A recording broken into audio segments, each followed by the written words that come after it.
owners are putting themselves in a position that they can't succeed because you don't know what it means to be an owner. And they're back to delegation. You're not supposed to, as an owner, be doing the bookkeeping shit. But here's the other thing. As an owner, you can't do the bookkeeping.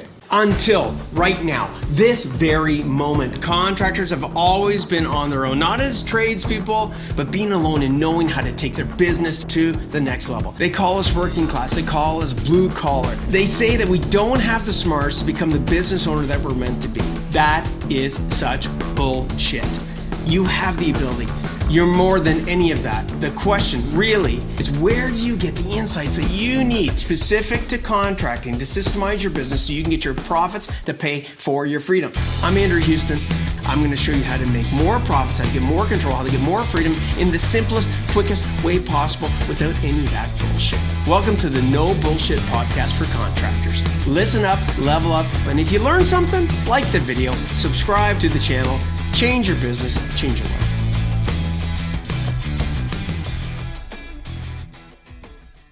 All right, so, both companies are growing profitably. Big win. Able to invest in equipment. Huge win. You're able to delegate like a mother. Tell us about that.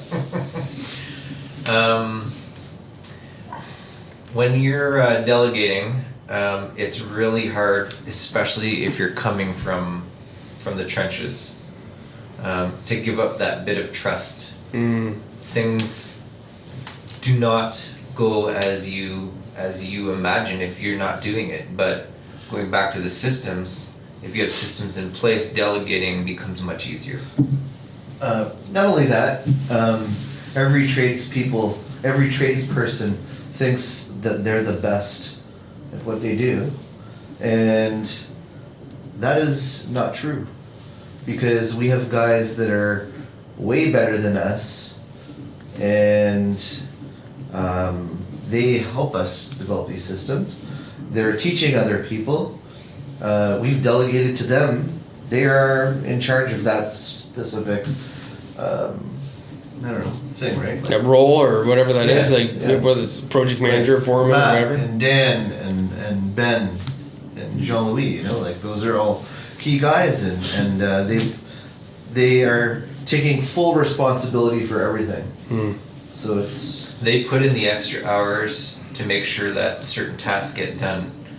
We've entrusted these tasks to them, and they've helped us come much further than I think what we could have ever thought of 5 years ago.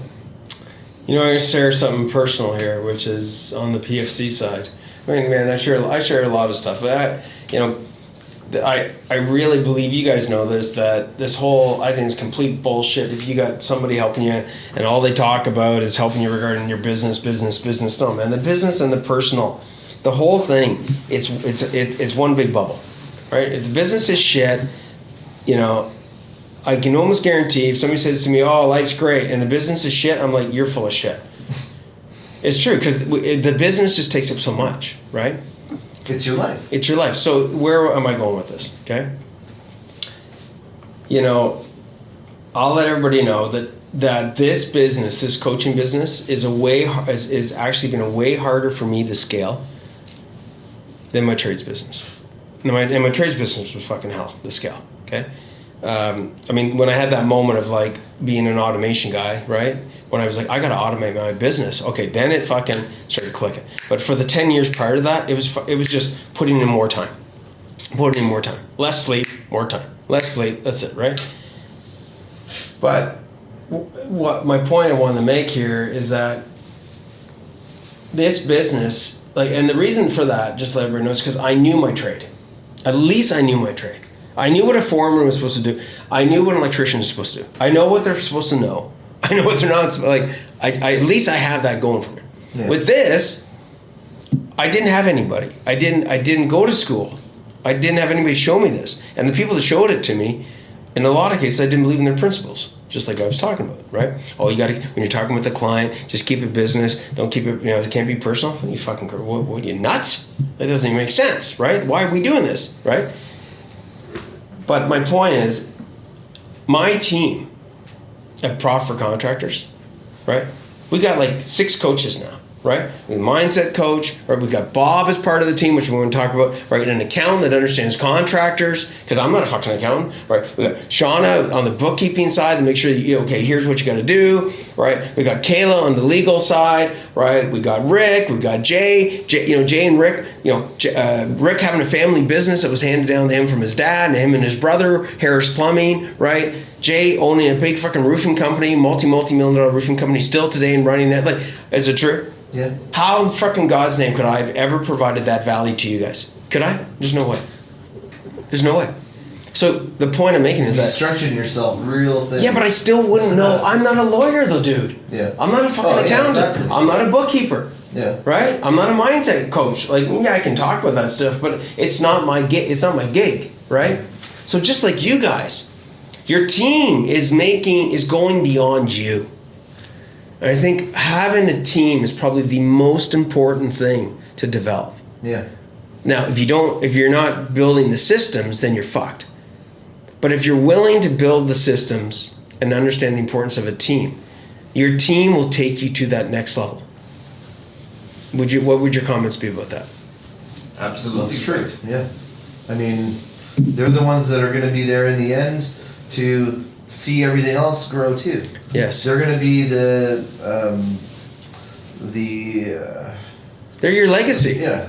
They're like the extra foot ahead, or They're an extension of you, Yeah. right? Yeah, absolutely. And it's a multiplier factor, true? Now, everybody listening in, you know that 90% of the tradespeople listening in, they're like, I can't, they're like, there's no fucking good people out there. that's bullshit. Right, tell me about that. Well, I mean, like I said before, You guys said that, but now what changed? well, we've done a lot of things that changed. Yeah. I mean, first thing is ourselves, and making sure that these guys know that they're better, or they could be better, or that they have opportunity. Yes. For future opportunity or future growth. Totally do. Giving them some responsibility, trusting them to do something, and in a lot of cases, they surprise you in a good way. Mm-hmm. What about acknowledging it? Understanding that there's more you need. No, acknowledging, like, now that you got systems in place, now that you got direction, now that you have targets, now that you have structure and you know you're pricing this job properly, you can know and you're tracking your progress in your jobs to profit and you're back costing. You're able to go to team members, true? Yeah. I mean, and go, you did a good fucking job. Yeah. Not, I think you did a good job. But that's the great thing now is like you're not wondering or anything. It's just like as soon as you're talking to each other, we get daily updates and stuff like that. Hey man, we just killed this garage and all that other stuff. I'm like, That's so cool. Hey, great job. It's a nice feeling. So, you know what? I think this is a big thing. Like when we talk about our numbers, let's talk about on the financial side, right? We brought Bob into the mix, right? And Shauna and their team. You guys, got rid of your accountant, right? We talked about McGrath there a moment ago. And for those of you that don't know Peter, he's been on a couple of podcasts, one by himself, one with his son. That's a big thing for him, right? Uh-huh. Yeah, like seriously, when I first started with Peter, and it's a franchise business as well. Like here's this guy paying big fucking bucks to a franchise, and they're not providing jack shit, right? You know what I'm saying? Like there's another example of like, just don't get somebody to say, I'm going to get somebody. No, you got to get somebody that's going to actually get changed. But one of the big things with him is like him and Tina always wanted their kids to be part of the business. Yeah, of course. That's like a dream for anyone that started a company. I totally agree with you. Yeah. My son's interested in doing that as well. It's like a dream. I mean, hopefully we'll see where it goes, right? Yeah. But isn't it interesting? His kids had no desire. Tell us about that. I mean, you guys have had some stories. Peter wouldn't mind because they already told it. But I mean, hearing it third hand, like you guys having a few pints or what have you. Yeah.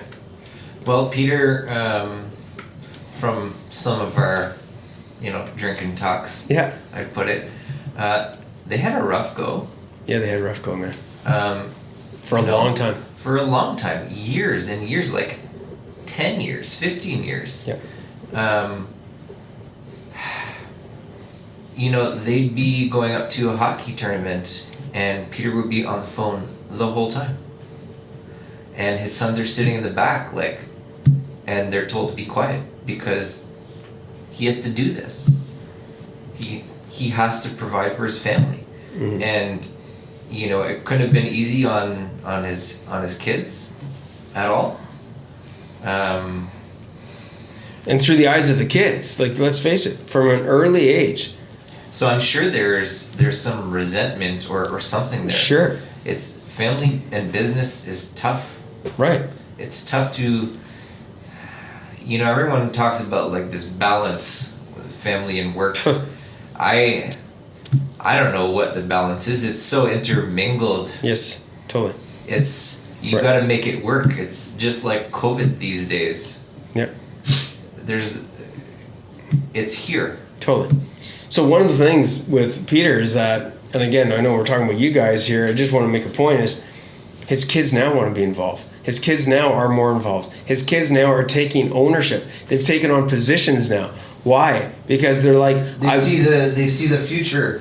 They see the growth. They see how much better it could be. Well, and how much better it is right now. Yeah. Right? Like Peter's like, no, I mean, we're not going to get in great detail, but right, you go to Peter's place, his new place on the water, right? And he's got the grandchildren there, and he's got the kids there, and they're going out and having fun, and he's able to take time, and he's able to be present and buy the toys. Is it true? Yeah. Right. Well, who doesn't want to be part of that, right? Yeah. Now, going back 3 years ago, it was not that.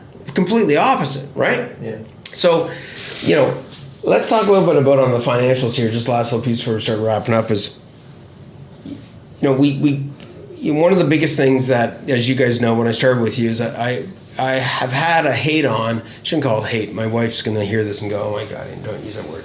Let's just say dislike. By the way, everybody listening, my wife is a chartered accountant. So my arch enemy, if I was a superhero, would have been an accountant. That would have been my arch enemy. Okay, so there's Superman, right? Who's Superman's villain? Doomsday? Venom? No. No. Come on, you Superman. Kryptonite. Right, that's right. Superman and Kryptonite. That's Yeah. it. Perfect. Okay, come on, guys. Jesus, Yeah, man. sorry. What's going on here? Marvel. Jesus. So, okay, Superman and Kryptonite, right? Like, no matter how much he would want to go, oh, that's a nice piece of jewelry there, it's gonna have a bad impact on him. That's how I experienced accountants. And why? I told you guys why. Why did that always irritate me, the accountants? Because they would never give you the answers that you need. Yes.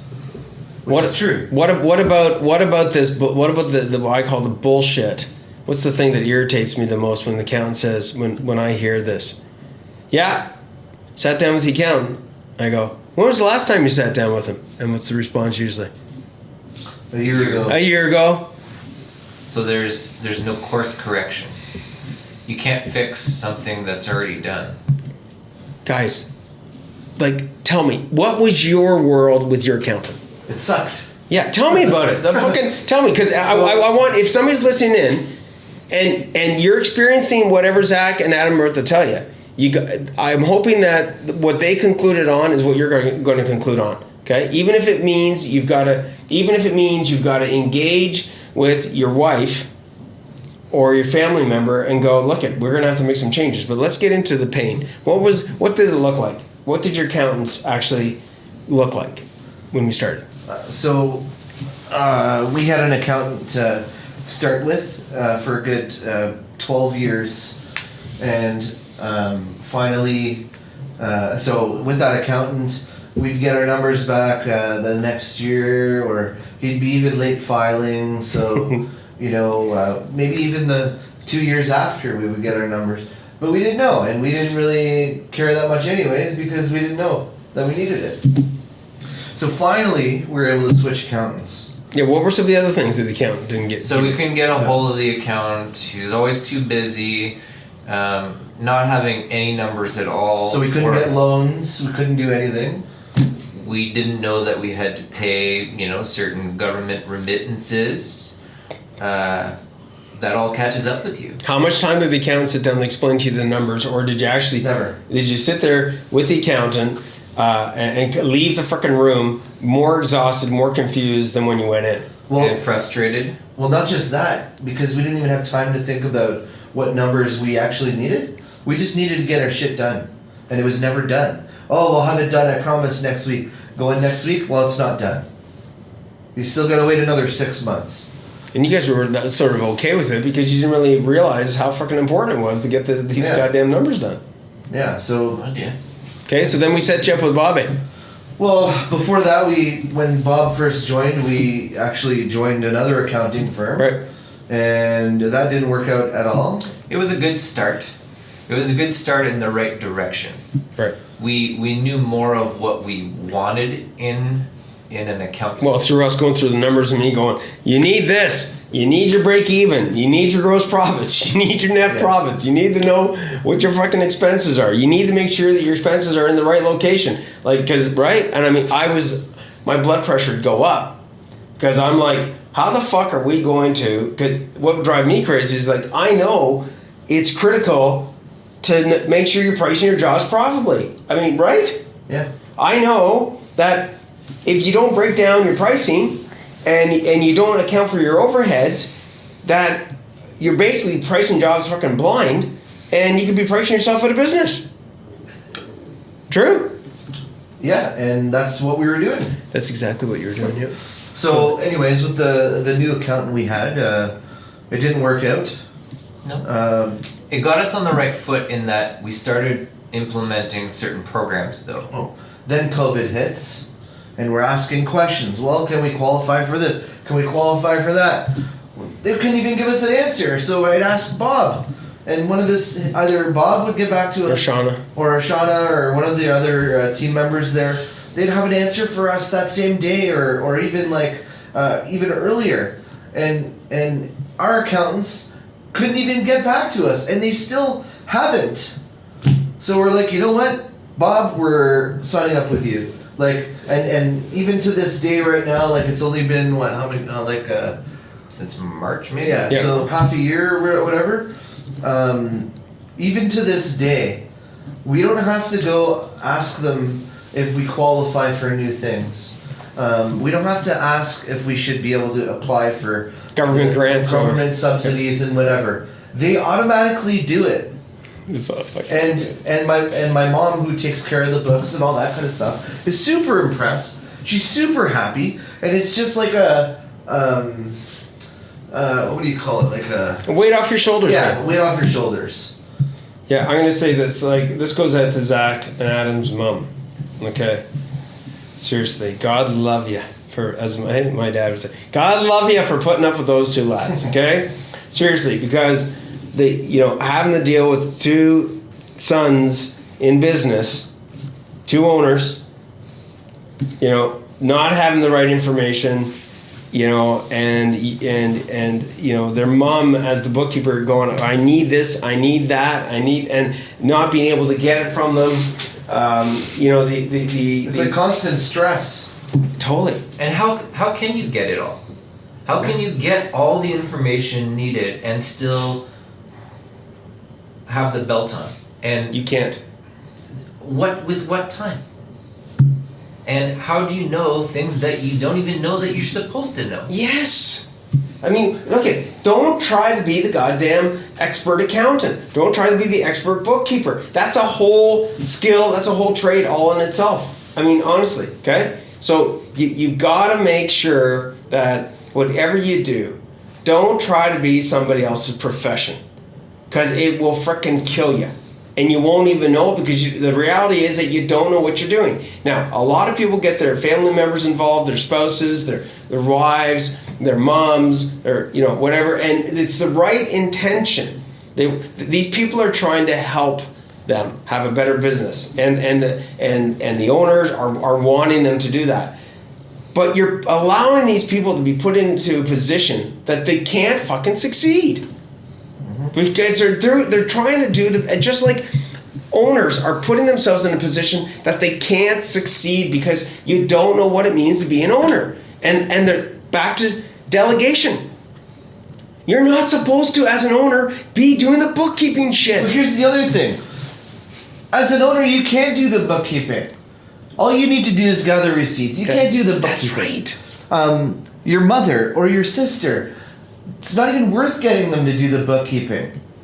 Get the accountant to take care of it. Especially for the amount of money it is, someone's life is either going to be way better, or they're going to be able to do a whole bunch of crap that they always wanted to do, and then you're all moving up in the right path. You're all moving up. I love it. Yeah, well said. Like, we're all in the trades because we're good at what we do. So let's be good at what we do and not try to do what a lawyer should do, or an accountant, or... Because you're not an accountant. You're not a lawyer. You know what? Something just hit me. Okay, this is a big aha moment. Think about how good you are as a tradesperson, okay? Okay? And I'm not even going to be cocky. I'm just giving you the reality. I'm fucking pretty good as an automation specialist. I can tell you that right now. Might look a little bit cocky on my face. I can kick ass. Zach can kick ass. Zach kicks ass. Adam kicks ass in his trade. They're the fucking probably the best of the best of the best. So think about it right now. You're listening in. This is what I want you to get. Think about, you know that trade. You know what being really good at that is. And think about some of these other tradespeople that are in your field. Maybe guys will work for you, but at some point you've worked beside, or somebody's been underneath you, or maybe above you, but their skill set compared to your skill set was like, it was a no-brainer. You know some of these guys. Yeah. Right, okay. So picture this. Everybody, you listening in and maybe watching this. So in that scenario, you know what the difference is between a rock star tradesperson, like a Gretzky hockey player, and a fucking average tradesperson. You know. Okay. Now picture that it's 10x that, if not more, when it comes to you trying to get somebody that's not a bookkeeper to be a bookkeeper. Yeah. Because they're not even trained to do it. True. Yeah, all the questions to the accountant. Well, how do I do this? How do I do that? Give it to someone else that does it. Totally. It's not even worth the time to actually sit down and you do it. I love it. Isn't that why people hire us? That's it. To do the work? Because they don't know how to do it? Yes. And that it would take them months and months and months and months and months. And it would take them 10x the fucking labor. It'd take them 10x the amount of mistakes. It'd take them 10x the amount of costs. And at the end of the day, they wouldn't even have shit. and 6 months later, the fucking walls would be falling down. And then they got to do it all over again. So flip it. That's what my point I'm trying to make. Flip it and look at your own trade and how good you're at what you do. And your insights and your knowledge of it. And now flip that and go, holy shit. I'm the flip of that when it comes to being an accountant, a bookkeeper, a lawyer, a fucking all the rest. I think the phrase we're looking for is, how much is your time worth? And a perfect example for this in my trade is that, yes, a homeowner can do their own back patio. It's going to take them the whole summer. That means What's your time worth? They're not going to be able to spend time with their kids or family. They're going to have to tick off a few days of work.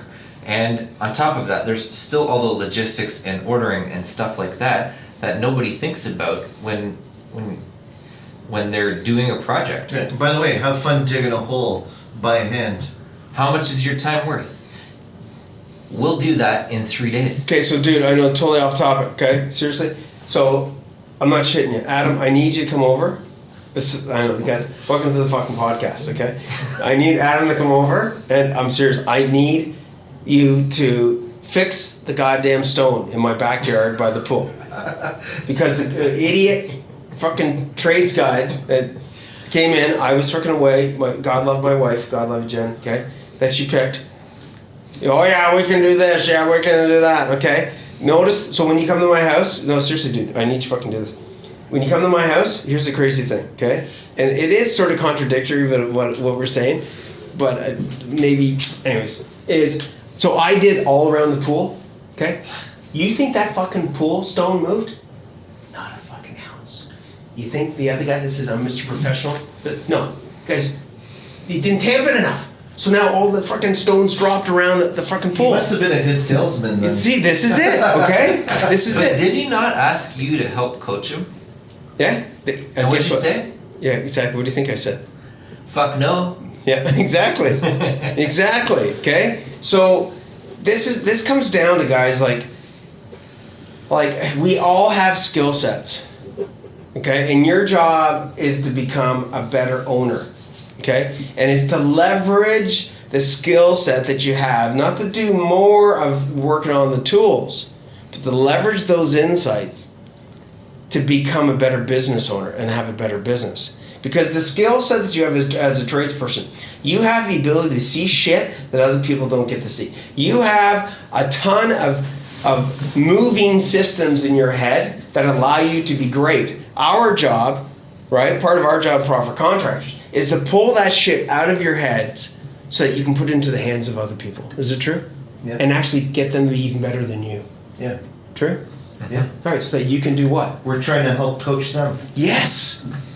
It's true on how to use the systems. We don't like to, both of us, act like a boss, because that's not what we are. We're trying to coach them. We're trying to help them grow as well. Totally. Okay, love it. Okay, so we're going to start wrapping this baby up. There's a couple little quick tips that I want you guys to give some insights on, okay? I'll lead it and then you take it, okay? So I'll throw the football here in a second. So one of the things that these guys have, okay?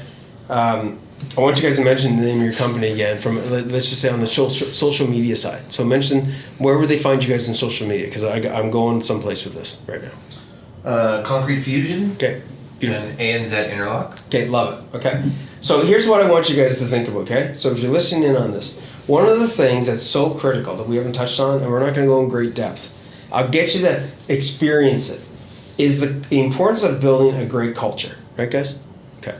So when you're looking at attracting and hiring top talent, when you're looking at retaining them, it's important that you develop a culture. A culture being, what do you want the environment to be? Do you want it to be fun? This podcast has a culture to it. It's a no bullshit culture. It's like, if you're sensitive to somebody cursing and swearing, if you're looking for somebody to be politically correct, that is not the fucking culture of this podcast. It's about getting fucking real and getting real insights. True? Yeah. Okay. And some people it's not going to fit. Yeah, we got a whole bunch of haters.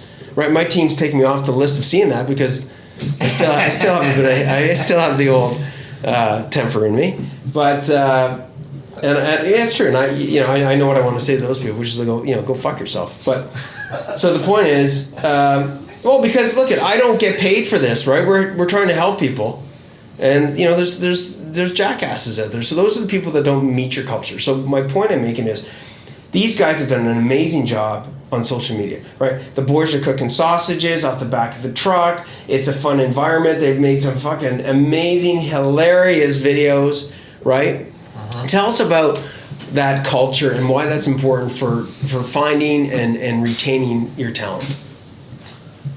It's something different that a lot of people don't do. It's something that we want to do more of as well, because we were on that particular occasion, we were on a job site, and each guy had a little time to sing part of a song. And I think, what song was it again? It was the Nylons or something? Yeah. Right. The Chain Gang. Working on the Chain Gang. Yeah, that's awesome. It's a catchy song, and it was fun because we had all of the team together to do that. And now both companies. Yeah, and now they can go to their parents or their friends and say, hey, look at the video we just made. How fun is that? Totally. And so we put it up on YouTube. I think you can access it through Facebook too. But I mean, there's a number of videos now, and right after we finished that parody video, we're all thinking like, all right, what's gonna be the next fucking song that we do? Yeah. We built this city. Right. Rocks and stones. That's it. What is it? That's it. That's it. But isn't that part of who you guys are? If I'm sitting here and I'm listening to you, and I'm watching you laugh and giggle, and even beforehand we're having a shawarma or whatever, that's part of who you guys are, right? Well, it's fun. Well, but that's who you are. It's a fun environment to work in. Right. Do you think that you've retained people because of it, and do you think you've attracted people because of it? I think a little retained, bit. Yes. Yeah. Attracted, maybe. I don't think we can maybe we don't have a system in place to tell us that. It's true. It's true. Could you? Absolutely. Yeah. Okay. So, but even keeping the talent that you have, right? I mean, when people are happy, are people not more effective and efficient when they're happy? Yeah. Extremely. I mean, seriously. Why would I let the guys have sausages off the back of the truck? I'll tell you why. Because it's fun. It builds good fucking camaraderie. And the other thing, 30-minute lunch with nice fucking little barbecue. Isn't it interesting if the guys were an extra 5, 10, 15% more efficient and effective and willing to go that extra mile? I wonder if that would be worth a fucking pack of sausages. No, seriously. Yeah. Okay, put it in the perspective. Well, just think of it. You're on a job site. They have to drive to the gas station or to a Subway to do all their stuff. They're all going, not just one guy. They're all going to go. So half an hour lunch turns into an hour. So you just lost a half an hour. But times how many guys that went. So it's more efficient. It's productive, and I love it. Okay, so any last little words you guys want to say? I know you had something here. What the coaching's given you guys the ability to. What do we put there, Coach? Well, you put here the coaching has given us the ability to take a harder look. No, so here's what you got. The coaching has given us the ability to take a harder look at ourselves at different stages in business and personally, and also to help us discover who we are and what direction we want to go in life in general. Fuck, that's pretty cool. The coaching has allowed to open our minds and be receptive to other resources, for sure. Yeah, and acceptance to new challenges on an ongoing basis. Okay, you talk about hard to look at ourselves. Let's sort of finish off with that. Where do you see yourselves? Where were you at before, and where are you at now moving forward? I think before we were just tradesmen. We just worked for the next day. Yeah. Now we're business owners. Yeah. And we both have slightly different visions, but that all changes. That's okay. And we only see ourselves getting better and better, and we can see that. Before it was just like wishful thinking. Mm-hmm. And going back to purchasing things or reinvesting in your company and yourselves, like we never thought we'd buy a triaxle. Yeah. That is fucking awesome. Yeah. And then here's another thing too, like most people are tradespeople, right? And okay, you play sports, play hockey, you play baseball, play soccer, whatever sport it is, football, you have a coach. Why? Well, you're not going to get any better without a coach. You're not going to be able to get to the next division without a coach. You can't tell yourself what you don't know what you're doing. Yeah.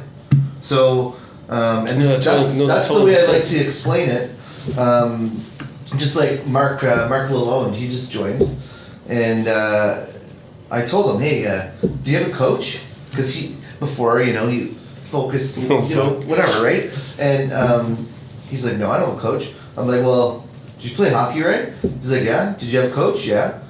Well, do you think you would have gotten that far without a coach? He's like, no. Well, I have a business coach, and it's helped me do this, and this, and he's killing it. And right now, yeah. So he joined up, and he's loving it. And I know that guy too. Like if he really puts his heart into things, man, he's gonna be really successful. It's awesome, man. It's awesome. And again, right? He's a good guy. He's a hard worker. Yeah. Right? He's literally a good person. Otherwise, you wouldn't have fucking referred him. Yeah. But it wouldn't have mattered. If he slugged at it for 10 years, he might only be a month ahead of what he was 10 years ago, because he's only working, like you said, Adam, off of what he knows. But the stuff that he doesn't even know about is the stuff that's killing him. Mm-hmm. Whereas you guys come in and a month's worth would be like 10 years worth to him. You know what I'm saying? Like, this is literally what we're talking. Like, people really don't get it. Like, for the 10 years, guys, that I slugged, it was only the last 2 where it was fucking, this is amazing. Prior to that, it was hell. But when I got the right things in play, once you start to taste momentum, right, am I right? You're all of a sudden you're right, like seriously. You're just motivated. Yes. All the time. It's not just like You're just motivated. Right. Why? Because you could see the success. That's it. You can just taste it. And no, you can't. And you're tasting this right now. You guys are tasting the success real time. Shawarma. Yeah. Okay. But one of the best successes is being able to literally. You're able to start forecasting the future.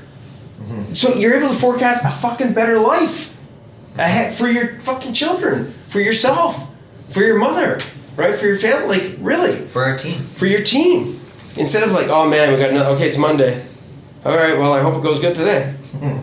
True. That's the way it was. That's the way it was. The way it was for me. Like, oh fuck, last week, shit. Can't get any worse than last week. Still, some Mondays are those same days. Well, because you're still going through a transition, right? Yeah. Right? You're only coming through number 2 on the rung. And you're supposed to be experiencing these things, aren't you? Because per the last fucking training session, right? That virtual. The most important thing, guys, anybody listening in, one of the most important things, and you guys want to write this down. It's not complicated. 2 words. Reflect to protect. When you start putting something in place and it works, one of the most important things that you have to do is reflect, to recognize that it's there, and number 2, to protect that fucking thing. You guys started getting really good with your default calendar. I remember in the beginning. Then you fell off the wagon. Then you came back to it. Then you lasted longer, but then you fell off the wagon. Then you lasted even longer. Then you fell. Why? Because you're breaking bad habits, man. You're breaking bad habits, and those habits are so deep within us. You ran the business for 5 years, 10 years, 15 years. Those habits, day in, day out, those bad habits are deep-rooted habits. So you have to protect your jobs, guys. This is my little mini coaching here for you. We have to reflect on what we did this year with you guys. So that next year, I don't want you going into the next fucking quarter with a whole bunch of new fucking ideas. I want you to go into the next quarter making sure that you're protecting the shit that got you to where you're at. And protecting it, what I mean by that is beyond you. That means that beyond you, those things that you put into play, you might be running that Monday morning meeting right now, what have you. We got to get to the stage where somebody else can run it. Why? So you can hand the thing over that's worth protecting. So then you can focus in on something new. Because the dangerous thing is getting progress, and then you start something else new and you forget about the shit that fucking got you there. Does this make sense? Yeah. Okay? Yes, this is part of the freaking podcast, right? Everybody else, if you're listening in, whether or not you're part of the Profit Contractors family, you guys can get some more help down below. Click the link below. But look, here's reality. We're going to slice and dice this because this has been a good podcast. We covered off a lot. We're going to slice this into little chunks. We're going to cover off different aspects of it so that you guys can have bite-sized pieces. But at the end of the day, you got to make sure that you know what you got to protect. Because so many times we put new things in and it works, and then we fucking stop doing them. Yeah. And then we're fucking way back because we just added a whole bunch of new things, and then this fell off. And now you got to go back. We don't want to go back, right? Okay, so that's it, guys. Just wrapping up this podcast. You guys are awesome. So happy you're part of this family. Thanks for having us. Hey, thanks for being fucking abundant, right? Like you guys didn't have to come here and share this shit. You know, honestly, it's awesome. Okay, so 2021, man, let's fucking kick some serious ass, and we'll see you guys on the flip side. Later. Ciao. That's it.